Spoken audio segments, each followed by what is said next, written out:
Hey guys, welcome to my vlog. So for today, I'm playing MM2, but I was like, I'm speaking Tagalog because I forgot I uploaded this. I posted this, and they voted all yes, and it was like 2 votes only like that.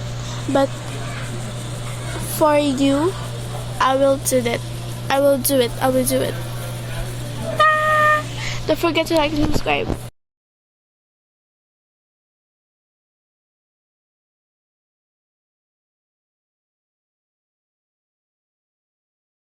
Sheriff. Yes, I got Sheriff, but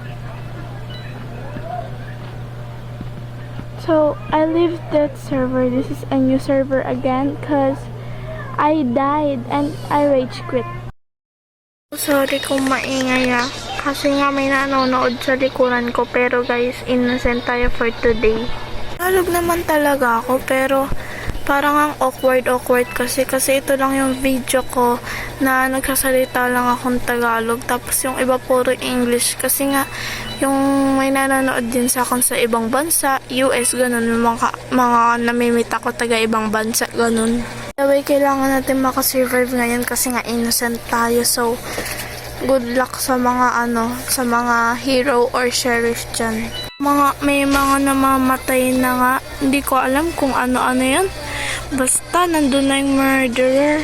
So yung nasa gilid ko is nakuha ata yung gun, so kailangan niya ako i-save, ganun.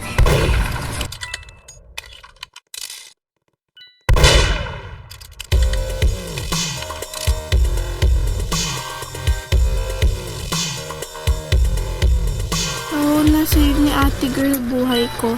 Another round na naman tayo guys as a innocent. By the way, may namatay na, syempre hindi tayo pupunta dun sa may murderer.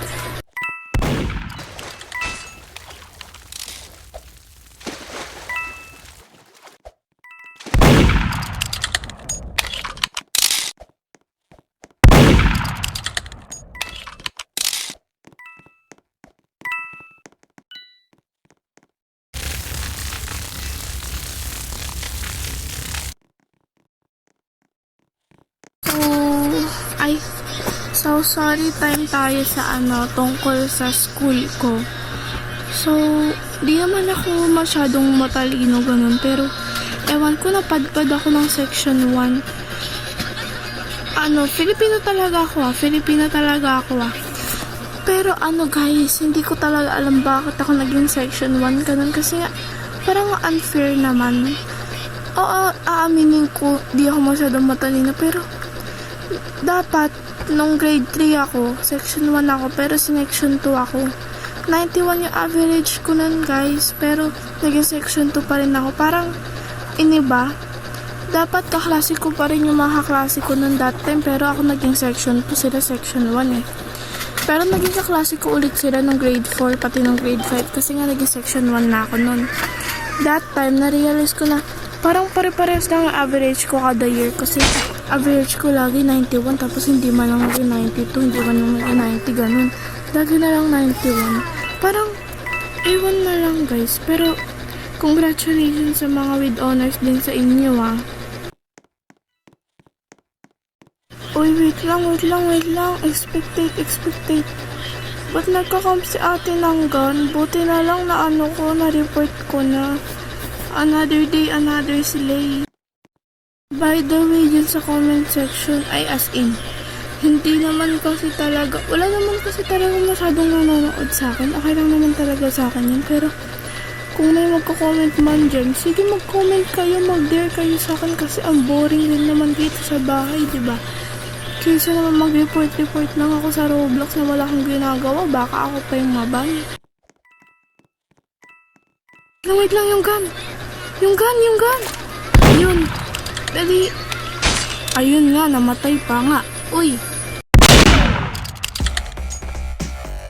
So, guys, yung camper is pro.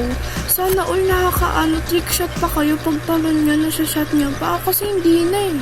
Mobile lang is life. Oo, ako yung nerd, pero di ko i-record buong mangyayari kasi nga alam ko mababaril na naman ako eh.